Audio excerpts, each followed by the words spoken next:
Hi, welcome to Video Production Success Stories. I'm your host, Sandra Miller, and today we'll be joined by Colin Daugherty. He's a producer in our Columbus office, and we're going to talk a little bit about editing and post-production. Stick around.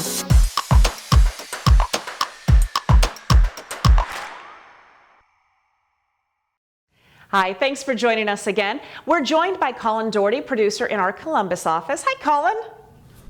Hey, how's it going? It's going fantastic. We're going to talk today about the post-production, editing and taking all of this footage we have from these shoots and putting them into a final piece for the client.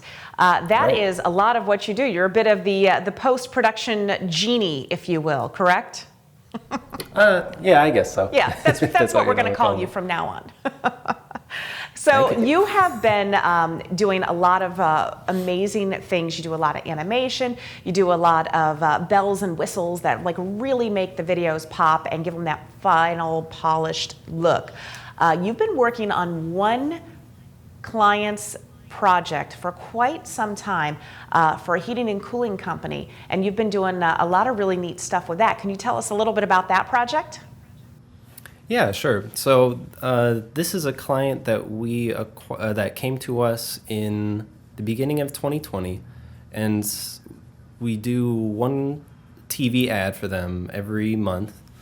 So yeah, for the past year and a half, I've been making a spot for them every month, and yeah, it's a really fun project. It's all animation it's all an animated character. And they get a lot of airtime, which is cool to see. So I know a lot of people see the spots, and a lot of people see on TV the work that I've been doing. So it's cool. Now, do you sit around at Thanksgiving and this comes on during the football game and you're like, guys, I made that? I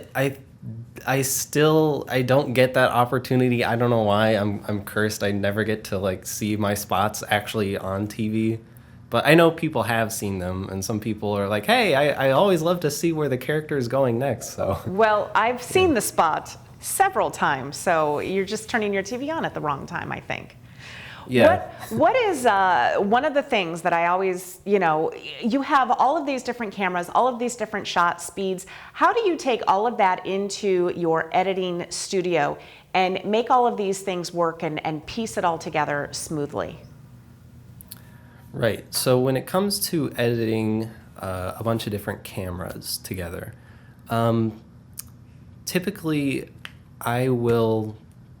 the usual workflow is laying everything out in I call it a reel, and just looking at all the footage, watching it through dozens of times in the end, and just really getting to know the footage, even if it's 3 hours or 4 hours altogether. You just need to really get to know it all very well, so you know exactly where to look for the shot that you need, and yeah, just knowing all the footage really well I think is the most important thing.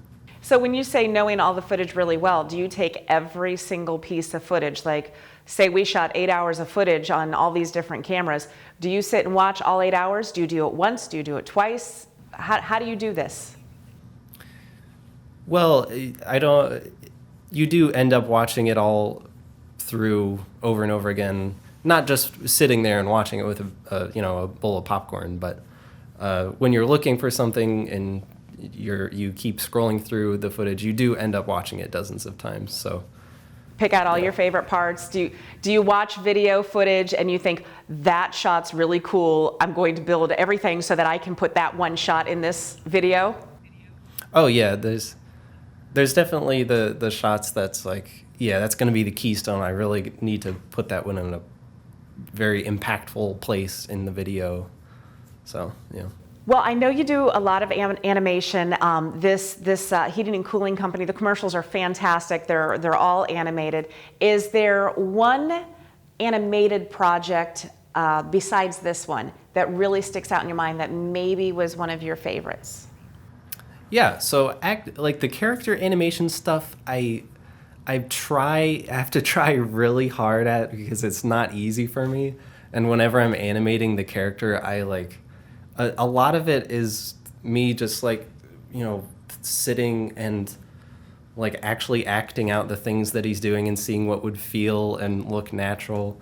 So yeah, I probably look weird when I'm animating characters because it doesn't come to me naturally. All this time we thought you were just, exercising in your office, moving around. And Right, doing here my you're calisthenics. animating. But what I really like to do is like typography stuff, and that comes to me very easily. So anything with animated text, text illustrating concepts, in an abstract kind of way. That's the kind of stuff that I think that comes naturally to me, and I really like to do that kind of stuff. Well, it's fun to be able to flex that creative muscle with the animation, things that you can't do with a live shoot. But there are some pretty cool things with live shoots that you get to experience as well. What are some of your actual footage videos that you have edited that you think just came out really cool? So there was one project that I'm really proud of, and it took a long time, it was a long project, and it was a very big collaborative effort that probably 7 or 8 different people on our crew worked on. And it was for like a defensive driving course, and it ended up being 2 like 45-minute videos, which was so far the longest project I've worked on. And for a driving course? Yeah, just instructing employees for a company on how to drive the company vehicles in a safe and courteous to other drivers way. So that had a lot of footage and a lot of graphics to illustrate, driving concepts. And a lot of people worked on it, and yeah, it was a very big project with tons of footage. So how long would, say, doing one 45-minute video on average, how long does that take you post-production to put all that together? So that one was, I think altogether it was 7 or 8 days of shooting. And then between, sending previews, getting feedback, making changes, getting feedback, it was like a 5-month project, I think. And once it finally came together, it was really like fulfilling and satisfying to like see everybody's hard work go into this one video package and be very well liked and well received by the client too. Right, and that's really at the end what it is about is the client. And you've mentioned getting feedback from the client, because in our mind we're like, okay, this is how we're going to put it together. And then once the client sees it, they're like, you know what? Maybe let's just tweak this or show a little bit more of this. And it's really important for us, because at the end of the day, this is for the client to make sure that we're getting it right for the client. So adjustments happen on most every video shoot that we do. The client gets a chance to look at it, and if there's anything they want to maybe tweak or change, it gives them an opportunity to do that, so that at the end of the day, it is exactly what the client wants. And it's very fulfilling. Right. Yeah. And sometimes, when it comes to the back and forth on feedback, sometimes there's things that you would never think that you wanted in the video until you saw it done the way you didn't want it.